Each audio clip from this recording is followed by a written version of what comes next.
Decentralized protocols are soft targets for North Korean hackers. OPSEC Security has conducted more than 600 audits across major crypto systems.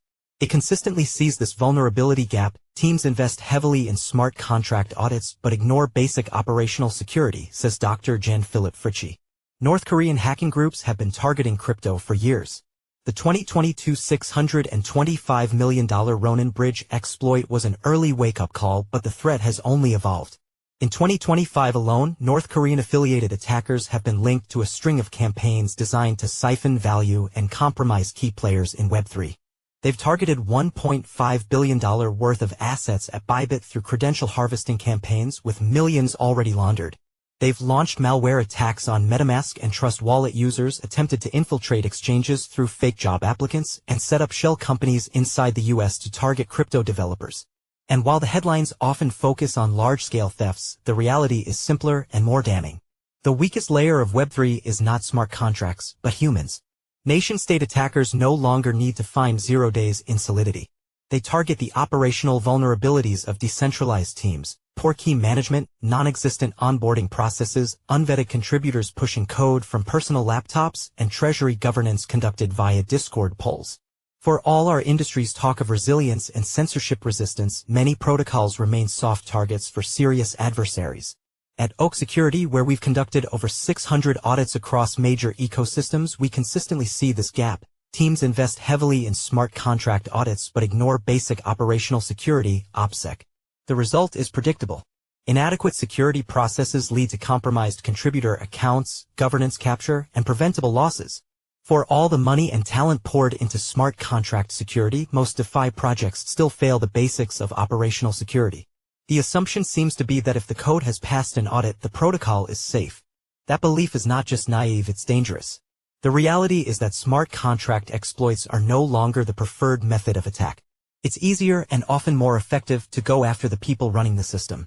Many DeFi teams have no dedicated security leads, opting to manage enormous treasuries without anyone formally accountable for OPSEC. That alone should be cause for concern. Crucially, OPSEC failures aren't limited to attacks from state-sponsored groups. In May 2025, Coinbase disclosed that an overseas support agent bribed by cybercriminals illegally accessed customer data, triggering a $180 to $400 million remediation and ransom limbo. Malicious actors made similar attempts on Binance and Kraken. These incidents weren't driven by coding errors, they were born from insider bribery and frontline human failures. The vulnerabilities are systemic. Across the industry, contributors are commonly onboarded via Discord or Telegram with no identity checks, no structured provisioning, and no verifiably secure devices. Code changes are often pushed from unvetted laptops with little to no endpoint security or key management in place. Sensitive governance discussions unfold in unsecured tools like Google Docs and Notion without audit trails, encryption, or proper access controls. And when something inevitably goes wrong, most teams have no response plan, no designated incident commander, and no structured communication protocol, just chaos. This isn't decentralization. It's operational negligence. There are DAOs managing $500 million that would fail a basic OPSEC audit.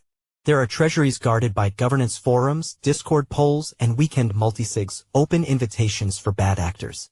Until security is treated as a full-stack responsibility, from key management to contributor onboarding, Web3 will keep leaking value through its softest layers. TradFi institutions are frequent targets of attacks from North Korean hackers and beyond, and as a result, banks and payment companies lose millions each year. But it's rare to see a traditional financial institution collapse or even pause operations in the face of a cyberattack. These organizations operate on the assumption that attacks are inevitable. They design layered defenses that reduce the likelihood of attacks and minimize damage when exploits do occur, driven by a culture of constant vigilance that DeFi still largely lacks. In a bank, employees do not access trading systems from personal laptops. Devices are hardened and continuously monitored. Access controls and segregation of duties ensure that no single employee can unilaterally move funds or deploy production code. Onboarding and offboarding processes are structured, credentials are issued and revoked with care. And when something goes wrong, incident response is coordinated, practiced, and documented, not improvised in Discord. Web3 needs to adopt similar maturity, but adapted to the realities of decentralized teams. That starts with enforcing OPSEC playbooks from day one, running red team simulations that test for phishing, infrastructure compromise, and governance capture, not just smart contract audits. And using multi-signature wallets backed by individual hardware wallets or treasury management. Teams should vet contributors and perform background checks on anyone with access to production systems or treasury controls, even in teams that consider themselves fully decentralized. Some projects are starting to lead here, investing in structured security programs and enterprise-grade tooling for key management. Others leverage advanced security operations, SecOps tooling, and dedicated security consultants. But these practices remain the exception, not the norm. It's time to confront the real reason many Web3 teams lag on operational security. It is difficult to implement in decentralized, globally distributed organizations.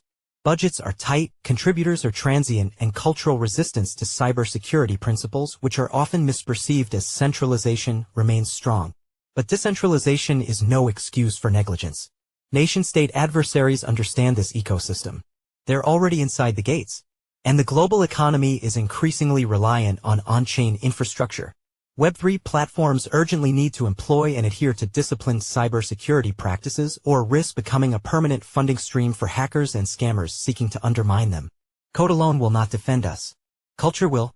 Philipp Fritsche is the managing director of OPSEC, a cybersecurity firm specializing in Web3 audits.